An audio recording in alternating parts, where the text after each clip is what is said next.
Hello Internet, I'm the Disney Brain and welcome back to the Andi Mack review. Last time, we had ourselves a drama-filled season opener with a major, albeit not all that surprising reveal. This time around, we've got ourselves a more traditional episode, and that definitely takes a double meaning here, because not only did we get Chinese New Year, we got a more standard and functional Andi Mack plot structure versus the more moment-to-moment focus of the two-part premiere, and it even includes yet another potential game-changing bit of information near the end. So, with all that said, let's discuss Chinese New Year. We start things off with Andi still shaken up about Bex not wanting to marry Bowie, but since she hasn't told Bowie yet, Bowie is still under the assumption that she'll say yes eventually. It also fits perfectly as a backdrop for the holiday festivities, because it's family gatherings like this where family drama is all but guaranteed. Then, you take into account the build-up with Cece's misunderstanding of the whole situation, but also her burning desire to take her sister down a peg, and the setup is about as good as it gets.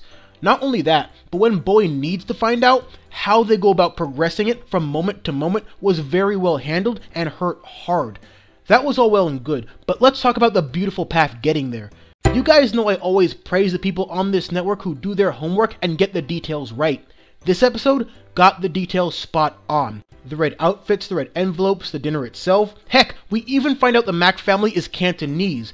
They did the holiday justice because one way or another, the people watching this who aren't privy to the details of Chinese New Year know something about it now. And I think the significance of cross-cultural understanding speaks for itself. You really don't need me telling you why this stuff is invaluable. But then, Andi Mack takes it one step further by seamlessly tying in the larger picture narrative into the holiday, therefore allowing all of the pieces to fall into place in a way that feels very authentic and genuine given the characters involved. Speaking of the characters, Marty from the party, and several other places at this point, is back to renew his rivalry with Buffy, this time on the basketball court. There's not really too much to say about this plot point other than, yeah, it's basically back to square one of these two. It almost feels like the season 1 finale didn't even happen or they both just forgot. I mean, prior to that episode, this is nothing we haven't seen before. Marty acts a bit lax towards Buffy's competitiveness, Buffy takes it too far, Marty tells her she's going a little overboard and Buffy doesn't really care.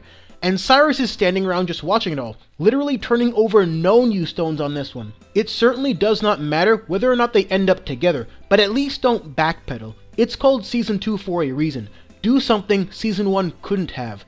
But they do seem to want to take their time with this particular plot point, so we'll see if it's worth it. Because we've also already seen Buffy's self-focused sports mentality get the best of her in track, so there'd be no point in making us wait a week just to see that again. My hopeful prediction is that this will bring out a side of Buffy we've never seen before, perhaps building off the nervousness she felt near the end of the episode. And speaking of the end of the episode, Andi Mack throws in a throwback for their bi-weekly 11th hour plot twist. Turns out, the picture Bex tore up early in Season 1 was never actually thrown out, which will inevitably add a new cog into the machinery in due course. What it all might mean is something I couldn't even guess as of right now. So, yeah, short and sweet review this week. Not really too much that needs analyzing because the best moments and scenes here speak for themselves just by existing. And because of what this episode means, what it does, and how it's structured, I would make the case that it's one of the better ones, even though I'm not sure it feels like it necessarily. But even with the side plot not being terribly interesting, there is really nothing I didn't like about this one.